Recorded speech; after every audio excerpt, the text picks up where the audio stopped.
원이시옵니다. 황소도 돈을 벌고 곰도 돈을 법니다. 강세장에서도 돈을 벌 수가 있고 야장에서도 돈을 벌 수가 있습니다. 주식시장은 투자 기회가 언제나 가득 차 있는 곳입니다. 이 코너를 열심히 보시면은 강세장이나 약세장이나 투자 기회를 포착하실 수가 있습니다. 다만 욕심 많은 돼지만 되지 마십시오. 욕심 많은 돼지는 강세장이나 약세장이나 도살당하고 맙니다. 이 코너를 열심히 보시기 바랍니다.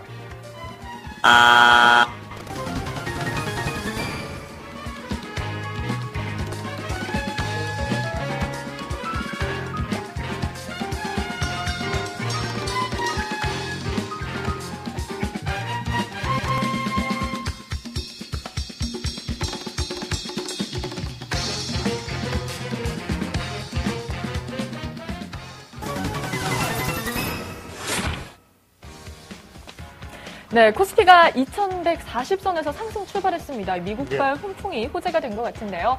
현재는 상승폭을 조금 더 키워서 2150선에서 안착을 시도하고 있는 상황입니다. 수급 상황 한번 살펴보도록 하겠습니다. 오늘은 개인들이 좀 매도 우위를 보이고 있지만 외국인과 기관이 동반 매수 우위를 보이고 있습니다. 각각 1,000억 원 넘는 매수 우위를 보이고 있는데요. 외국인은 나흘째, 기관은 열 하루째 매수세를 계속해서 보이고 있습니다. 소장님, 이 코스피가 기술적 흐름으로 봤을 때 이제 저점이 완벽하게 확용됐다라는 분석도 있었고요.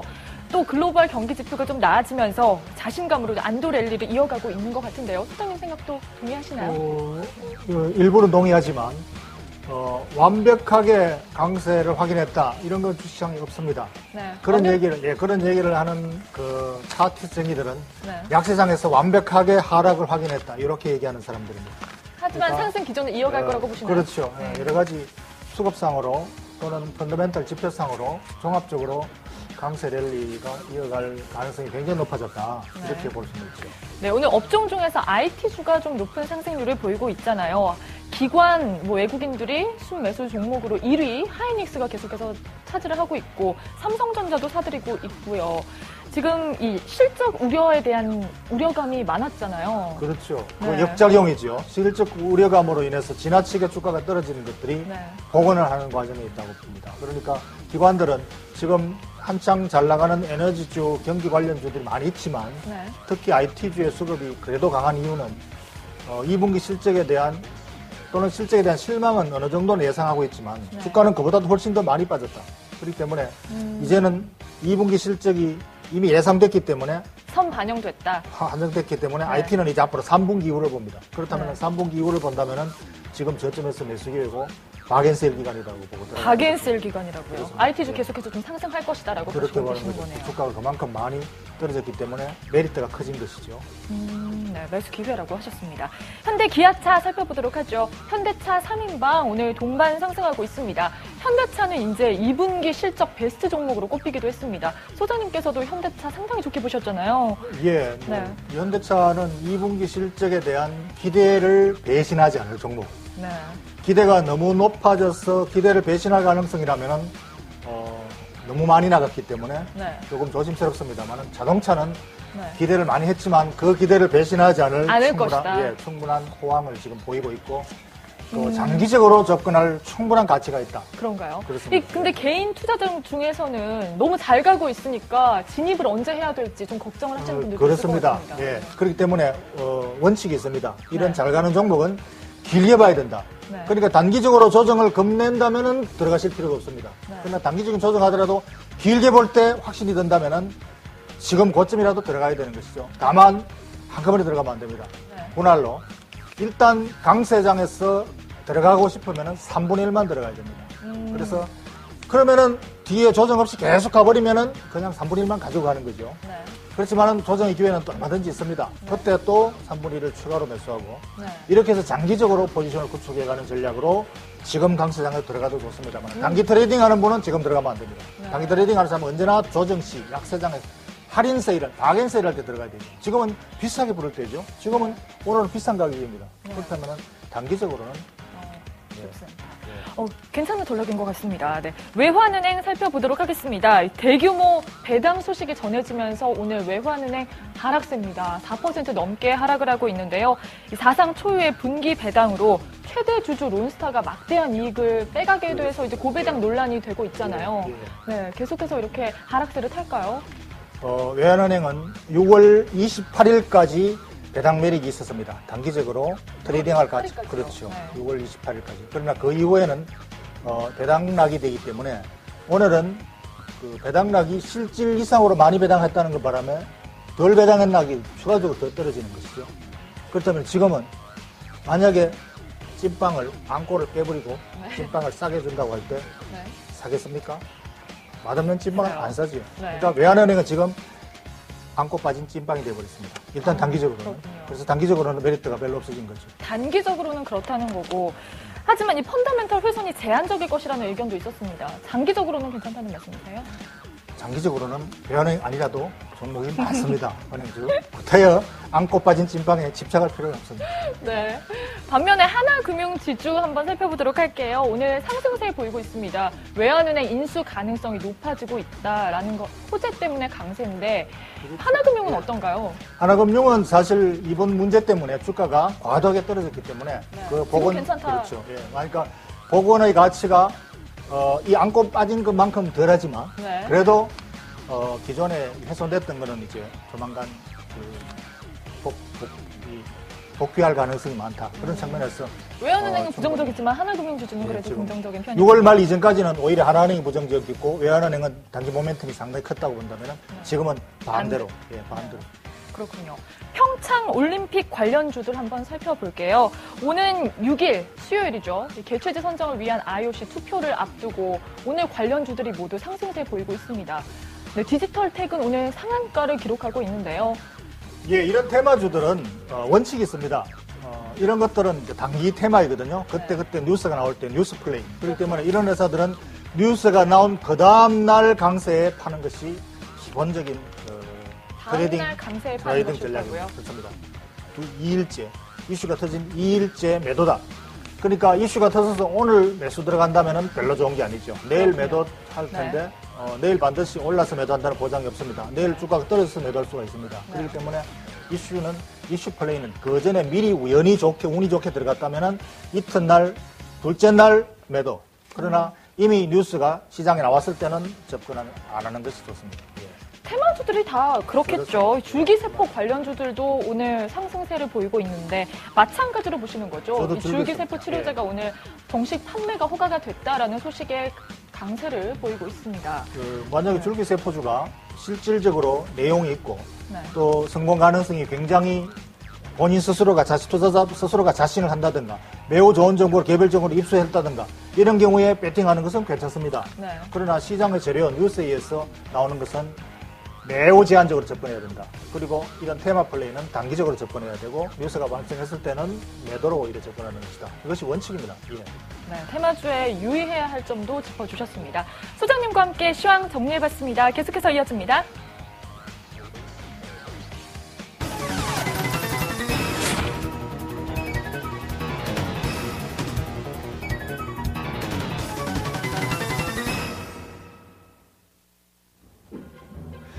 예, 글로벌 시장에서 썸머랠리의 가능성에 시그널을 던져줬군요. ISM 제조업지수, 미국의 ISM 제조업지수, 이것은 사실 경기선행지표 역할을 합니다. 경기선행지수, 사실상 경기지표 중에서 가장 먼저 나오는 것이 경기선행지수이고 6개월 후의 경기를 미리 예고하는 지표죠. 그렇다면 주식시장이 6개월 후에 경기를 반영한다면은 경기선행지수가 나온다면은 경기선행지수가 좋다면은 주가가 올라가야 되는 것이 논리적으로 맞죠. 그러나 요즘은 경기선행지수가 시장에서 별로 작용을 하지 않습니다. 주가는 경기선행지표가 나오기 전에 이미 그 정보가 내용이 다 반영되어 버립니다. 그것이 바로 경기선행지수마저 경기선행지수마저 주가의 후행 지표가 되어버린 것이죠. 쓸모없는 지표가 되어버렸습니다. 왜 그러냐? 경기선행지수를 작성하기 위해서 들어가야 되는 인풋 경기 재료, 경기 데이터가 시장에 나오면은 그것이 바로 주가를 반영해버리기 때문이죠. 그러니까 경기선행지표에 들어가는 원래의 인풋 요소, 경기선행지수를 작성할 시간도 안 주고 미리 그 정보를 가지고 주가에 반영해버립니다. 그 재료 중에 하나가 바로 ISM 제조업지수입니다. 이것은 미국의 공급관리자 협회 담당자들의 앙케이트를 조사해서 야, 경기가 지금 좋으냐 나쁘냐, 좋아질 것 같으냐 나빠질 것 같으냐, 이 집 앙케이트를 받아서 지수화한 것입니다. 서베이 자료죠. 이것은 실질적으로 현장에 있는 구매 담당자들, 제조업의 구매 담당자들이 수요가 많아서 원재료를 구매를 많이 해야 된다면 당연히 경기가 좋겠죠. 실질적인 경기를 가장 먼저 현장에서 파악하는 것이 바로 이러한 데이터들입니다. 이것이 처음으로 굉장히 좋다라는 신호가 나왔군요. 그래서 이 ISM 제조업지수에 2분기 실적 시즌이 들어가는 첫날 매월 가장 먼저 나오는 것이 바로 ISM 제조업지수입니다. 첫날 촉포를 떨어졌기 때문에 주가는 강세 랠리를 펼쳤다. 그래서 이 지표가 경기 확대 국면을 지속하고 있다라는 신호를 줬습니다. 지난 5월, 6월 달 두 달간 경기가 후퇴하고 더블 딥에 빠질 우려가 있다라는 불안한 심리가 굉장히 작용해서 주가가 떨어졌는데 와우, 지표가 아니다라고 반전을 시키는 지표가 나왔으니까 강세장을 펼친 것이죠. 그렇다면 이것이 하루짜리가 아니라 앞으로 돌아가오는 2분기 실적 발표 시점에도 작용을 한다. 왜냐하면 이 지표로 인해서 곧 다가올 2분기 실적 발표, 아마 다음 주부터 다음 주, 다다음 주, 이달 말까지 시리즈로 쭉 줄줄이 연결되어 있는 실적이 의외로 걱정하는 것보다는 더 좋게 나오지 않겠나라는 기대감을 주는 것이죠. 당연하게 우리가 그렇게 생각할 수 있죠. 그래서 이것이 지금 시장에서 작용한다. 그래서 2분기 실적은 벌써 어닝스 프라이즈가 될 것이다라고 예상하고 예상이 주가에 반영하는 것, 이것이 바로 어닝 시즌 플레이죠. 그래서 지금 ISM 제조업지수 경기지표는 확장 국면이 진행 중이다. 바로 다우지수, S&P 500지수 차트를 보니까 이미 지난 약세 조정 이전 수준까지 거의 다 올라왔군요. 불과 며칠 만에, 일주일 동안에 거의 낙폭을 3분의 2 정도 회복을 했습니다. 고점 대비. 이동평균선 위에도 훨씬 훌쩍 올라탔군요. 그렇다면 차트, 수급상, 지표상으로도 기술적 모양으로도 2분기 실적 플레이가 조만간 나올 가능성이 충분히 나왔다라고 볼 수 있습니다. 그래서 지금 현재 기술적 차트 모양이나 펀더멘털 지표상으로 둘 다 갖추었다. 그렇다면 2분기 실적 플레이를 할 준비를 하면 되겠습니다.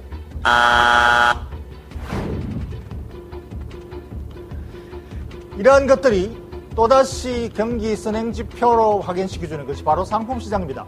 상품시장의 가격은, 이 가격은 바로 경기 선행지표 역할을 합니다. 경기가 좋으면 상품 가격이 올라가고 경기가 나빠지면 상품 가격이 떨어지고 상품 가격이 먼저 움직이기 때문입니다. 주식시장보다 실물시장보다 상품 가격이 먼저 움직인다. 왜냐? 상품을 제조하기 위한 원자재 구매가 거기서 일어나고 그것을 예상한 스마트머니가 시장에 먼저 작용하기 때문이죠. 눈치 빠른 자금이 재빨리 상황 파악을 하고 미리 움직입니다. 그래서 상품시장이 선행지수 역할을 하는 것이죠. 오늘 상품지수는 전반적으로 대개 약세를 보였습니다. 와우, 경기가 좋다고 하는 신호를 보이는데 왜 약세를 보이느냐? 과거와는 조금 다른 패턴을 보입니다.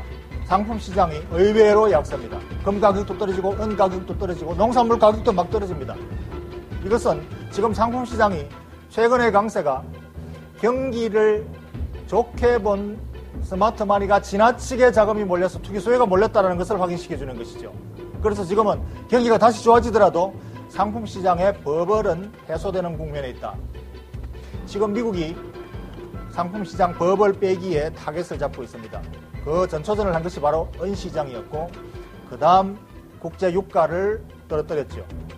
그래서 지금 세계 경기가 강세로 가더라도 상품시장의 버블은 쉽게 올라가지 못한다. 왜냐? 미국이 공격 타겟으로 잡고 공격을 한다면은 상품시장의 투기 수요는 빠진다면은 실질 수요대로 움직인다면은 경기가 회복이 되더라도 상품 가격 강세는 과거처럼 버블을 쉽게 만들지 못할 것이다. 그런데 거기에 하나의 예외가 바로 구리입니다. 구리. 오늘 구리가 특별하게 강세를 보이거든요. 구리 차트를 보면은 다른 상품 가격은 약세인데 구리 가격만 계속 강세를 보였습니다. 구리 가격은 바로 중국 경기의 선행지표로 사용되고 중국이 경기가 활성화되면 구리 수요를 급속히 늘립니다. 그런데 너무 많이 늘어서 구리가 재고가 많이 쌓이면 가격이 떨어지는 것이죠. 중국이 긴축을 강화하면서 구리 재고를 너무 많이 쌓아놨다. 그래서 구리 가격이 최근에 2달간 떨어졌습니다. 그러나 경기가 턴어라운드 신호, ISM 제조업지수에서 확장 공헌했다는 신호를 보이자 구리 가격도 다시 올라가고 중국의 재고도 어느 정도 조정이 되었다. 그래서 구리 가격은 상품 시장에서 유일하게 투기 수요가 작용하지 않고 실질 수요가 아주 강하게 작용하는 섹터입니다. 그래서 구리 가격은 실질 경기를 반영하고 실질 경기의 선행지표 역할을 상당히 강하게 한다. 이것이 구리 가격의 특징입니다. 그래서 이 구리 가격은 흐름은 턴어라운드 됐다. 지속 가능성이 있느냐? 작년 이맘때 우리가 작년 이맘때 구리 가격을 보니까 똑같은 모양을 보이고 있군요. 여기까지. 그렇다면 이후의 가격은 작년 하반기 구리 가격 강세가 꾸준히 이어집니다. 그렇다면 똑같은 모양을 보이는 구리 가격이 이 이후의 흐름은 작년 흐름을 어느 정도 연상하면 비슷하게 가지 않을까 싶습니다. 왜냐? 하반기 경기가 강세 가능성의 신호를 ISM 제조지수에서 보여주고 있지요. 이 ISM 제조지수를 구태여 반대해서 거꾸로 내가 예측할 필요는 없습니다.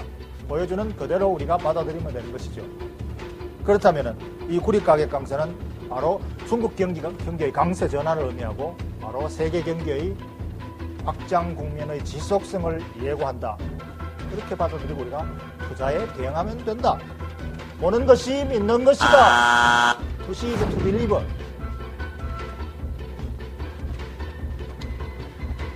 그렇다면은 사실상 오늘 같은 날은 대부분의 경기주들이 다 강세 랠리를 펼칩니다.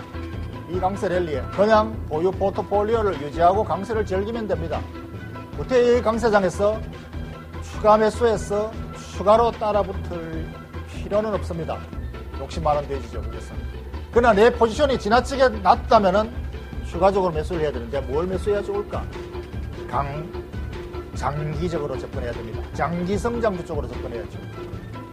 오늘 장기 성장주 쪽으로 접근할 만한 종목은 바로 구리 가격 강세에 시사점을 둔다고 하겠습니다. 구리 가격 강세면은 세계 경기의 강화이고 구리 관련주. 구리 관련주는 에너지 효율화 종목이 많습니다. 지금 여름이 다가오면은 에너지 소비가 급속히 늘어납니다. 전기 소비가 늘어나죠. 이 전기 소비가 늘어나는데 전기 공급량은 매우 제한되어 있습니다. 일본이 원자력이 붕괴되면서 일본이 특히 전기 공급이 굉장히 애로를 겪고 있습니다. 그렇다면 이 전기 공급, 이 에너지, 당장 에너지를 추가 공급하는 발전소를 원자력 발전소 당장 만들 수가 없죠. 화력 발전소라고 해서 당장 만들어지진 않습니다. 태양광 발전소 금방 만들어지지 않습니다. 그렇기 때문에 에너지를 적게 쓰는 방법, 에너지 효율화가 가장 당면 과제이고 에너지 효율화 투자에 굉장한 아마 진전이 있을 것입니다. 바로 에너지 효율화가 바로 LS, 고압전선, 낡은 그 전선을 갈아치우고 새로운 고효율 고압전선으로 바꾼다면 에너지 효율이 많이 좋아집니다. 에너지 공급의 전기의 중간 소실이 없어지는 것이죠. 그렇기 때문에 고압전선에 대한 개체 수요가 굉장히 활발하게 일어날 것입니다. 그렇다면 LS 전선의 기업 실적도 많이 올라가겠죠. 지금 2분기 당장은 아니라도 3분기, 4분기 이후에 많이 올라갈 것입니다. 장기적으로 접근한다면 지금 좋은 가격대라고 할 수 있겠죠. 그리고 LS 동재련, 돈값이 올라가니까 동재련에서 팔 수 있는 매출도 늘어납니다. 동재련, 자회사 동재련, 그리고 LS 엠트론, LS 엠트론은 중국의 농기구가 많이 팔린다고 합니다. LS 엠트론도 매우 실적이 좋다. 그래서 이러한 자회사들 실적과 본사의 전선 수요까지 다 겹친다면은 LS는 에너지 효율화로서 접근 충분한 가격대에 있다. 그리고 LS 산전이야말로 바로 이 전력 계전기, 에너지 효율화, 스마트 그리드, 지금은 IT 기술 혁신과 접목해서 구계량기를 전부 다 개체시키고 새로운 개척기로 다 바꾸고 대전기로 다 바꾼다면 열 손실이 훨씬 더 적어지고 열 효율이 높아지겠죠. 이러한 개체 수요가 굉장히 많이 몰려 있습니다. 하반기에. 그래서 LS 전선 실적도 꾸준히 좋아지는 것이죠. 이런 것이 바로 에너지 효율화 투자에 주목한 에너지 효율화 투자 접근입니다. 그리고 또 하나, 광막형 태양전지. 태양전지 실리콘 태양전지에 100분의 1밖에 실리콘을 사용하지 않는다. 매우 효율적인 방법이다. 다만 효율 개선만 이루어진다면, 아직 초기 단계에 있지만 이것은 에너지 효율화에 있어서 엄청난 잠재력을 가지고 있는 영역입니다. 그래서 광막형 태양전지 독보적인 회사인 나노신소재 같은 회사도 장기적으로 접근을 하면 매우 좋은 접근이 됩니다. 지금 날아가는 종목 접근하면 단기 조정 시에 손절하기 쉽습니다. 지금 아직까지 가격대가 비교적 저가격대에 있는 종목을 지금 접근해서 길게 가져가는 것이 전략이 이런 강세장에서도 매우 바람직한 투자 접근 방법입니다.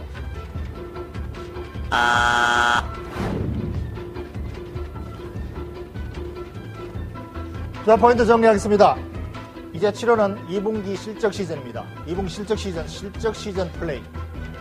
그렇다고 강세 주가를 추가적으로 따라가는 추격 매수는 바람직하지 않습니다. 길게 접근해야 됩니다. 이럴 때도 주가는 언제나 되돌림이 있을 때 조정 시에 접근하는 것이 가장 바람직한 전략이고 장기적인 대응 전략입니다. 단기 시세 추정은 별로 수익을 내지 못합니다. 그래서 이럴 때는 좀 느긋하게 길게 접근하되 ISM 제조업 지수가 경기 확장 국면을 예고한다면 느긋하게 접근해도 되겠다라는 신뢰를 줍니다. 그래서 경기주에 오늘 구리 관련주에는 에너지 효율화 투자로 접근하면 지금 접근해도 굉장히 좋은 접근이 될 것입니다. 구리 관련주는 전선, LS 전선, 대전기, LS 산전, 그리고 태양광, 광막형 태양전지, 나노 신소재, 이러한 비교적 아직까지 저렴한 가격대에 있으면서 실적 모멘텀이 장기적으로 작용하는 그런 종목들 지금 접근해도 충분한 접근이 됩니다. 2분기 썸머레리를 대비하시기 바랍니다.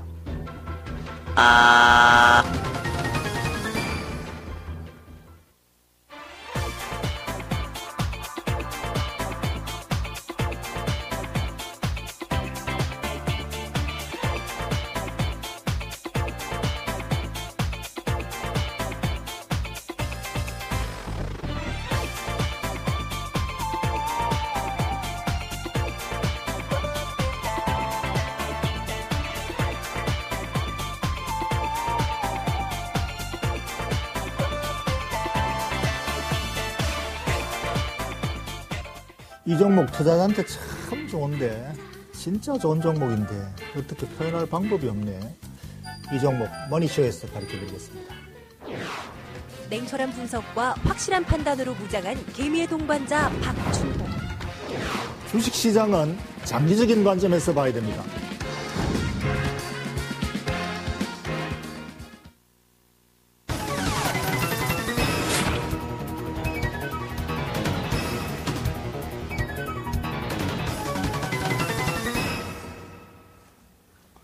예, 오늘 라이징스탁은 동양종금증권의 최민규 과장과 함께하겠습니다. 안녕하십니까? 어서 오십시오. 네, 안녕하세요. 예, 오늘 추천 종목 들어가시기 전에 네. 지난주 추천 종목에 대해서 중간 점검을 좀 해주시죠. 일단 지난주 이제 월요일 날 제가 이제 시청자 여러분께 대림 산업을 이렇게 말씀을 드렸었습니다. 지난주부터 이제 시장이 일정 부분 반등을 해준 결과 약 한 시장과 같이 약 상승하면서 대림 산업 역시 현재는 약 한 12만 8,500원에서 9,000원 왔다 갔다 하고 있고 약 한 4% 정도 수익률을 보여주었는데요. 시장 상승기에 따라 이제 같이 상승하는 모습을 보였고, 그리고 이제 바로 직전 고점을 돌파하였고, 그리고 이제 돌파 후에 이제 지난 1월 고점을 현재는 트라이하고 있는 관계이므로 지속적으로 상승을 이어가고 있다라고 판단을 하고 있습니다. 따라서 제시해드린 목표가 전고점 수준인 14만 원을 목표치로 잡으시고 그대로 홀딩 전략을 제시해드리도록 하겠습니다. 예, 대림산업은 지금 잘 나가고 있군요. 오늘 추천 종목은 파라다이스죠. 네, 맞습니다. 파라다이스. 예, 파라다이스. 이 카지노 관련주인데, 파라다이스 하면 사업장이 저기 한강변에 있는 호텔. 워커힐 호텔. 네, 거기에 사업장이 있고. 그렇죠. 또 제주도에 사업장이 또 있나요? 그렇죠. 이제 제주도에 파라다이스 호텔이 있고 카지노가 있고요. 예. 그래서 지금 외국인 관광객들, 특히 중국인 관광객들이 많이 온다고 하는데, 오늘 추천 사유를 지금 현재 업황과 전망에 대해서 먼저 사유를 좀 설명해 주시죠. 일단 그 카지노 업황 특히 이제 카지노도 이제 국내 출입이 허용된 카지노 강원랜드와 외국인 전용 카지노 뭐 GKL이나 파라다이스 이렇게 나눠볼 수가 있는데요. 특히 이제 외국인 카지노 사업 같은 경우에는 이제 그 외국인 VIP 관련 매출, 외국인 VIP 손님들이 그 관련 매출이 굉장히 큰 비중을 차지합니다. 더군다나 이제 또한 이제 인접 국가인 그 중국과 일본의 경기와 굉장히 큰 연관성이 있기 때문에 서로에 맞물려 돌아간다고 말씀을 드릴 수가 있고요. 중국이 이제 지난 5월 이제 소비자 물가지수를 발표를 했었는데 지속적으로 이제 정부 예상치보다 훨씬 높게 나오던 것이 정부 예상치와 부합하도록 나왔습니다.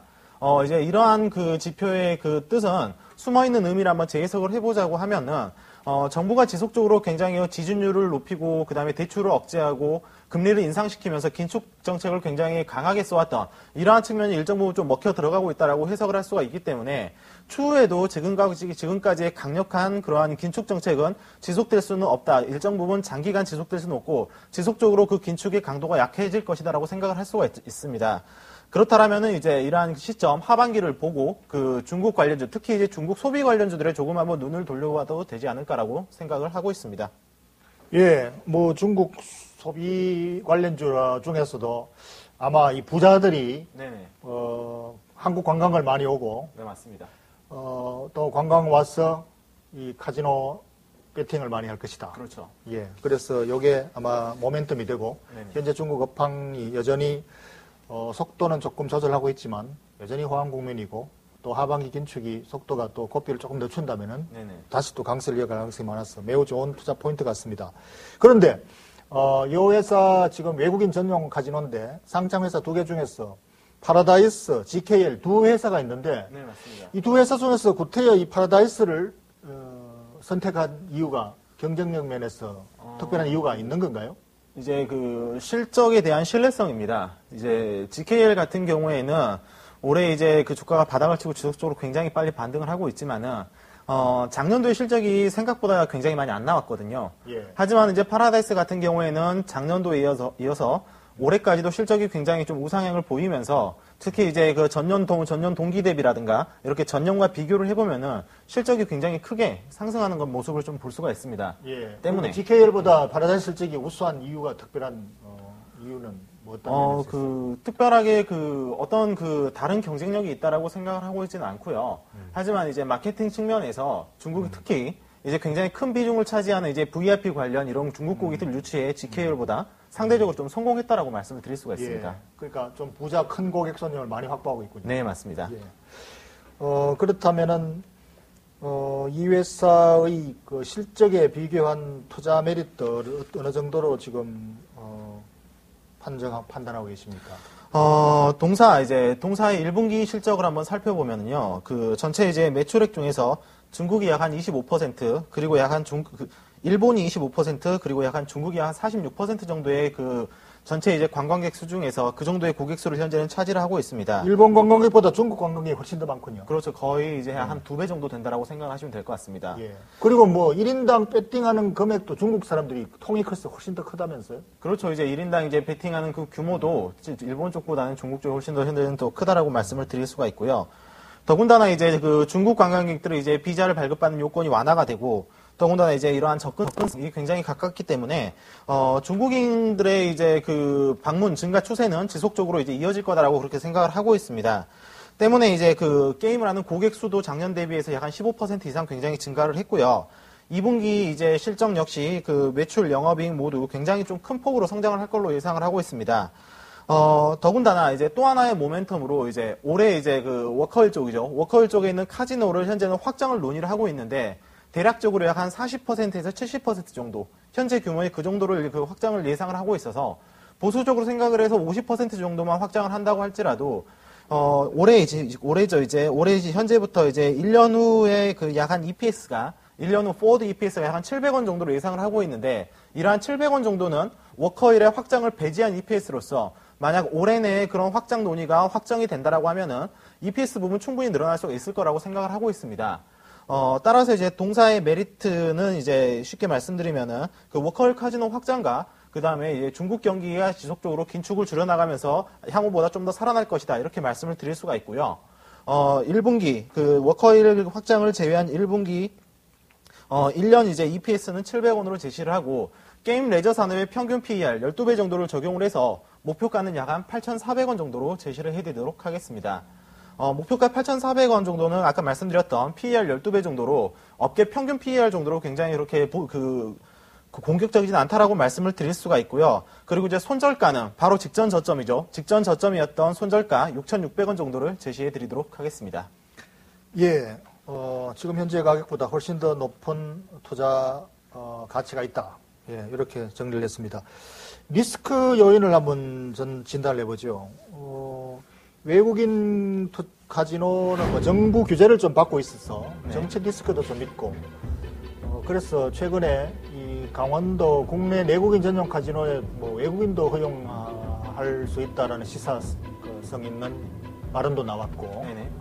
그래서 그렇게 된다면은 여기 외국인 전용 카지노 손님이 거리도 좀 뺏길 가능성이 있지 않을까, 뭐 이런 요인이나, 또는 얼마 전에 또 카지노 이 회사하고 또 워커힐 호텔 주인이 다르기 때문에 네네.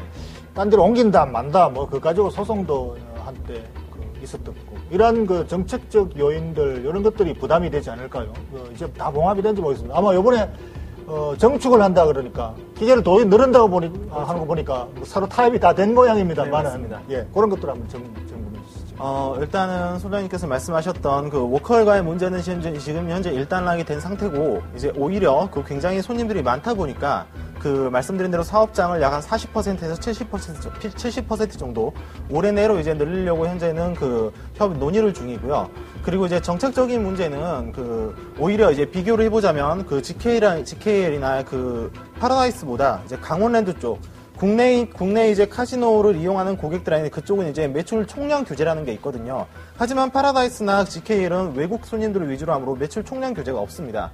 그렇기 때문에 정책적인 부분은 상대적으로 비교를 해봤을 때 강원랜드 쪽이 조금 더 이제 심하다라고 말씀을 드릴 수가 있고요. 오히려 이제 그 국내 관광 산업이라든가 레저 산업을 육성시키기 위해서라도 파라다이스 같은 경우에는 충분히 그런 규제에서 벗어날 수 있다라고 말씀을 드리겠습니다.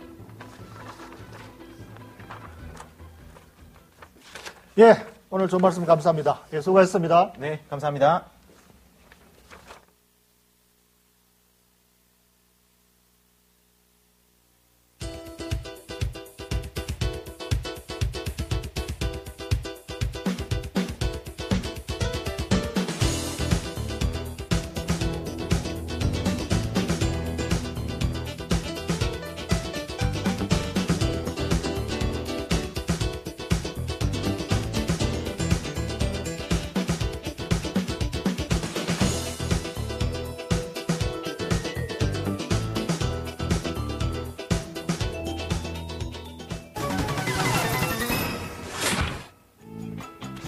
예, 투자포인트 다시 한번 간단하게 정리하겠습니다. 2분기 어닝 시즌이 돌입했습니다. 첫날 미국 시장에서의 반응이 매우 좋고 경기 업황 확장 지속해라는 신호가 나왔습니다. ISM 제조지수 매우 좋게 시장이 반응하는군요. 그에 따라서 상품 시장 경기 관련 선행지표 역할을 하는 구리 관련주도 구리 가격도 아주 강세 랠리를 이었습니다. 그래서 시장은 2분기 실적에 대한 기대감이 많이 있습니다. 구리 관련주, LS 산전, 나노신 소재 이런 종목들 지금 접근하는 것은 장기적으로 매우 괜찮은 접근입니다. 지금 강세장에서 잘 나가는 종목 지나치게 단기로 접근하지는 마십시오. 현재의 포지션을 안정되게 가져가는 것만 해도 충분한 투자 전략이 될 것입니다. 2분기 썸머 랠리를 대비하시기 바랍니다.